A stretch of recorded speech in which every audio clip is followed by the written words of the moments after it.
Welcome to our Digital Support Employer Set project overview of the Chief Examiner's report.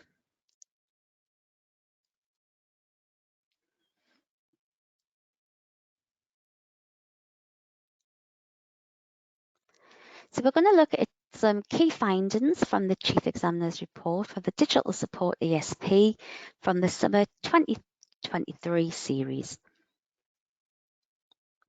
And please remember that the information provided here is based on data available as of September 23 and may not reflect future changes to guidance documents. Always refer to the most up-to-date guidance. Now, this is the third series that students have been able to undertake the Employer Set project for this qualification.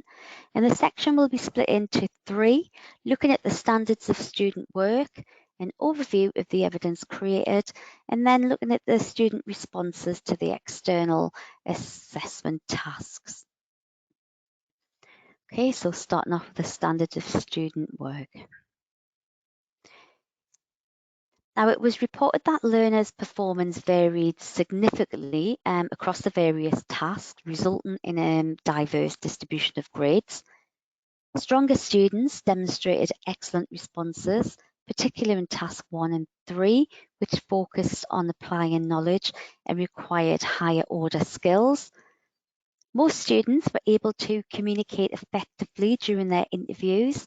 Many struggled to deviate from their prepared scripts, missing opportunities to ask follow-up questions. The email task revealed that many students needed more practice effectively communicating with technical and non-technical audiences and applying analytical thinking. Furthermore, many students needed to improve in applying logical approach to problem solving, which was evident in task 1 and 3. And weaker students found it challenging to evaluate how well the outcomes aligned with the given brief, as they needed to have the necessary approach and structure to maximise their marks. Okay, overview of the Chief Examiner's evidence creation.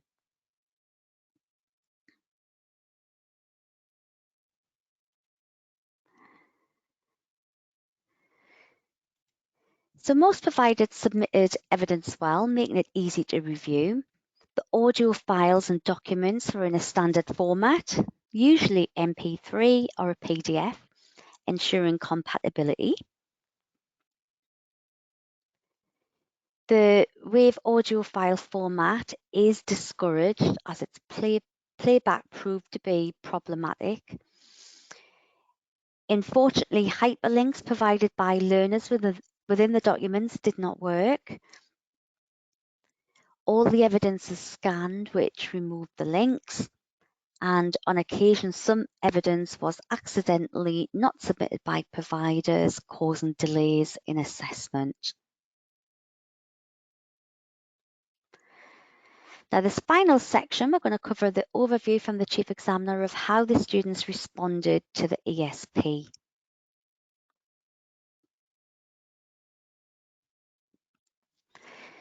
So students who performed well recognised potential driver issues and included the necessary steps to resolve the problem.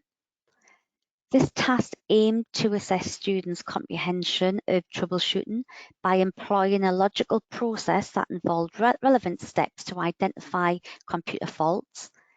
However, some students needed to fully grasp the importance of completely resolving the fault and stopped after providing just a single recommendation. So most students demonstrated reasonable communication techniques by employing well-constructed questions to gather the required information. However, around 1/10 of students received a band 1 mark, mainly due to their inflexibility to their pre-planned questions, which resulted in missed opportunity for follow-up questions and active listening. Providers approach this task quite differently, from offering unsolicited answers to reading directly from the provided material. The interviews were more successful when providers paraphrased the information, creating more of a realistic experience for the learner.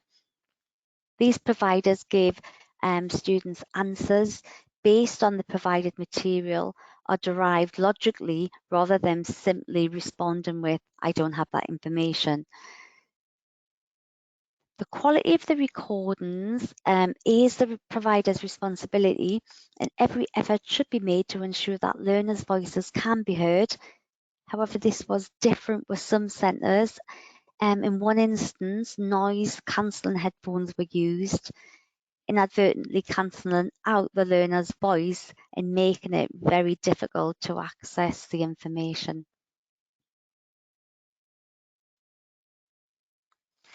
So while many students adapted their communication style to suit both audiences, their efforts remained superficial. There needed to be more technical terminology in the responses. So to achieve higher grades in this task, students must demonstrate excellent application of analytical thinking and problem-solving skills when addressing scenario-based problems. Unfortunately, such proficiency was lacking in most of the evidence, indicating an area for improvement across the entire cohort. Approximately 30% of students scored in Band 1 for this task.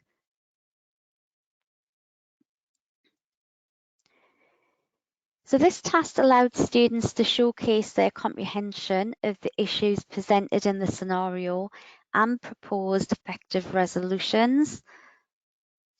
It comprises an analysis of current problems, potential solutions, evaluations of network hardware, software, services, and cybersecurity considerations. However, some students failed to grasp the detail required to achieve higher marks and submitted insufficient evidence consisting of only 1 to 2 pages, which should have been covered in the task's full scope. Approximately 1/10 of students achieved 15 to 19 marks. Strong students correctly identify potential computer and software issues and propose suitable solutions. Many students appropriately selected hardware, such as laptops and desktops, to tackle the previously identified issues, but missed opportunities to recommend necessary hardware upgrades. All students recognise the importance of standardising the operating system and making sensible suggestions. Most students would have benefited from recognising the significance of mobile device management software, your MDM, and providing more detailed coverage. Strong responses explain cloud services, address cybersecurity issues, and a comprehensive description all required hardware and software. So these responses constantly reference the scenario's requirements throughout the evidence.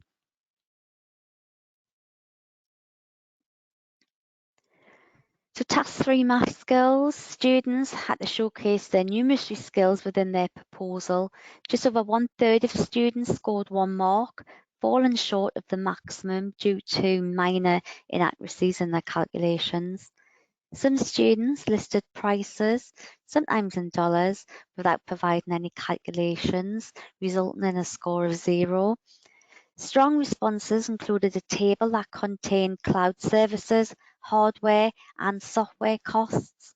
They also identified quantities when relevant, indicated whether these expenses were a one-off or monthly, and had subtotals, and then provided an overall total.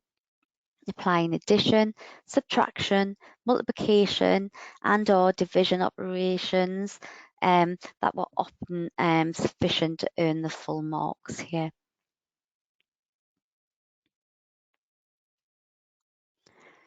Some students overlooked the survey's purpose and focused solely on the company and their network upgrade, disregarding the end user's perspective. Strong responses featured well-structured and applicable questions employing a variety of question types to gather qualitative and quantitative data, with questions formulated using clear and a concise language.